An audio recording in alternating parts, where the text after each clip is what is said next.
Hello, good people. Welcome to Raw Vegan Rising. How you doing? My name is Shane Sterling.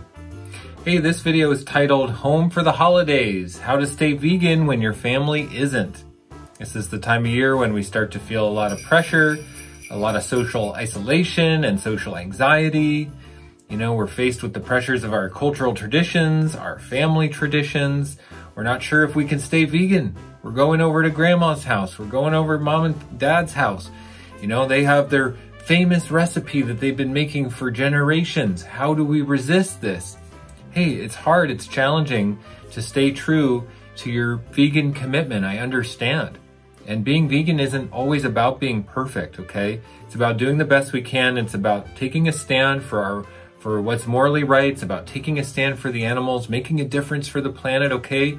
So let's not get off track. Let's bring it back in. Let's realize what's really important. I'm going to talk about a few tips here that I use that are valuable to me to stay vegan, okay? I just want to offer some support.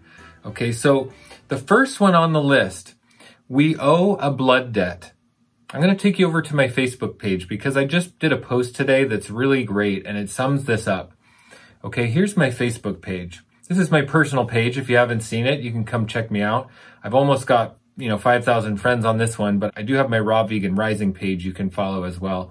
But this is my personal page. And here's the post. When we take a life, we owe a life. It's called blood debt in the scriptures, and it's a universal law. We have built up a massive karmic debt to the animals that we slaughter with heartless disregard. Now the consequences are coming down on us. Until we pay back this blood debt, we are unable to evolve past our suffering. We are violent towards ourselves because we refuse to acknowledge the violence we commit against the animals. If we do not have a change of heart, we will destroy ourselves out of ignorance. All of this suffering we create is merely for taste, convenience, and selfishness. We must turn to the vegan diet as a way to repay our debt. This is a moral stand that must be taken inside of each one of us for the sake of our entire civilization. The animals are our teachers. They hold knowledge for us to learn. And when we continually turn a blind eye to their gifts, we violate the fabric of life itself. I'm sending prayers for everyone to have the strength to do what is being asked of us at this time. Blessings to all souls. This is a really important point to realize. I do believe we have accumulated a blood debt to the animals. We are in a massive karmic debt and we have massive karmic repercussions to pay. So going vegan is a moral stand that needs to be determined inside of each one of us. We need to find our own conviction to it. We need to find that line in the sand that makes it so important to us that we would rather stand our ground to be vegan than to fall to the cultural traditions. Okay, the cultural traditions are not as important as what we are taking a stand for to make an impact in this world, to make a difference in this world. It's so needed. And if we don't, we're turning a blind eye to the karmic debts that we owe. And there's no way out of it. There's no way we can get out of it until we take responsibility. So it's up to each one of us to do the work and to be committed. And that brings me to my next point. Touch, don't blend.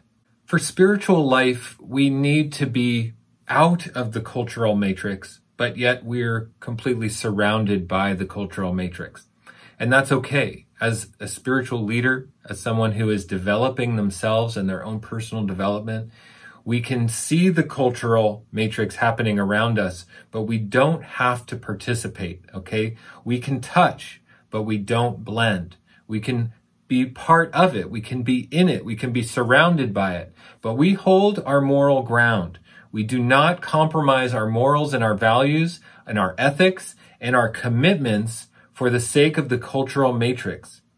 At this time in history, we are needing to change the cultural matrix, and it's up to each one of us to do it.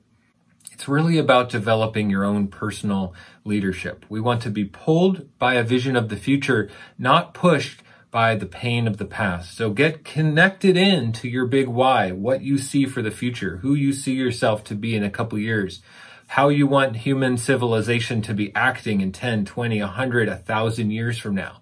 We need to be the spiritual leaders in our life. We need to be the spiritual warriors in our life. And that means being part of the cultural matrix, but not of the cultural matrix. Okay? Hope that makes sense to you. You can do it. I know it. All right. Number 3 is contribute. Contribute massively. No one is ever going to have a problem with someone who is in massive contribution. Contribution speaks for itself. We can't fake contribution. We're either showing up or we're not. So if you show up at your family's dinner, they're not going to have a problem if you're not eating the meat when you're bringing yourself and you're, bringing your good vibrations. You're making food, you're entertaining the kids or whatever it may be. Bring massive contribution and no one is going to be able to say anything. And we actually need to extend that same ideology to everything we do in life. We need to bring a lot of contribution. We need to bring our gifts to the world, and we need to do the work even when it's hard by accumulating the information and bringing it back out to help others. Okay, just like I'm doing now on this video. I put together the information. Do I want to show up and do this video? Well, not all the time. I don't always, but I do it consistently anyway because it's my service. It's my contribution. It's my work. And it's me paying back my karmic debt to the animals. So I'm doing the very best I can, and even when it's hard and even when I don't want to. Okay, so everyone can think of it like that. We need to bring our best self at all times and really contribute on the highest level possible. Okay, that brings me to my next point, number 4, extend compassion. When we see our family members, loved ones, people we respect, eating animals, it breaks our heart. It's hard to hold the respect, but we're never going to enroll anyone with judgment or criticism or conversations about being vegan at the dinner table. The only way we can enroll anyone is by being in our own highest integrity, leading through example, being in our alignment so that the light is shining through us. If we are not in alignment ourselves, no one is going to care what we're saying or what we're doing. There's the saying, no one cares what you know until they know how much you care, okay? We have to enroll with our hearts. And hey, we're all learning this together. There's no perfectionism here. We can't be perfect because perfect doesn't exist. So I just encourage you to do the best you can. Try to tap into your heart, to your love vibration. Okay, we are a manifestation of love. Our bodies are a manifestation of love. The divine that resides within us wants to shine and share and enroll. But if we're all messed up on self-doubt and self-limiting beliefs, and alcohol and tobacco and caffeine, that's why we got to get on a little bit more of a narrow path and treat our body right and get ourselves clean, detox, eat good food. Eat healthy raw foods. That's why I'm 100% raw vegan myself. That leads me to my last point, number 5. Make new traditions. Hey, show up at the family gathering with bells on your toes and make up a new dance, entertain everyone, whatever it is. Bring your best self, create new traditions. One thing I did as a vegan for my family was make a stuffed squash with wild rice and walnuts and cranberries. I made the same dish every single year. It was my tradition. Even though I wasn't participating with the turkey or the animal products, I would be in the kitchen, in the mix, making food, and my other one is mashed potatoes. I make the best vegan mashed potatoes for my family. I put a lot of love and heart into it. I make it as delicious as I possibly can. And even though I don't eat it because I'm raw, I make it with love and contribution and to help create that sense of tradition. Because when people think of me coming to the dinner, they think of the tradition that I bring, which is my stuffed squash and my vegan mashed potatoes. And that's how we can really make a difference. Okay, that's how we can stay vegan through the holidays when our family isn't.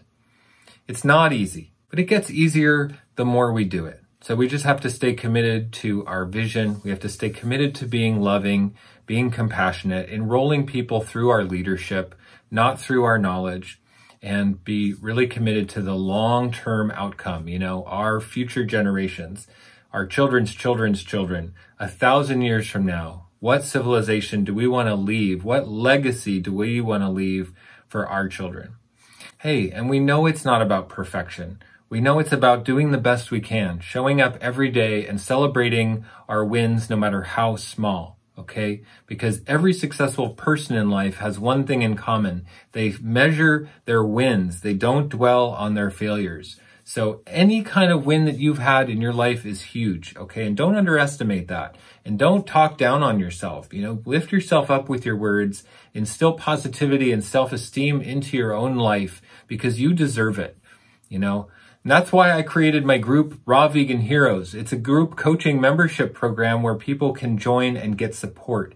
They can get accountability. They can get a community. They can get coaching from me. I'm in the group providing personalized coaching for people. I do a weekly live Q&A call to answer questions, to talk about discussions. I help people measure their wins. I help people see how they've made progress in their diet, in their lifestyle, in bettering themselves, in paying back this karmic debt that we owe the animals. So I encourage you to check out Raw Vegan Heroes. It's on my website, rawveganrising.com. Go over there and check it out. It might just be the right fit for you and the support you need during the holidays when things are hard and you're feeling the social pressures, okay? We're all in this together. I've got your back, okay?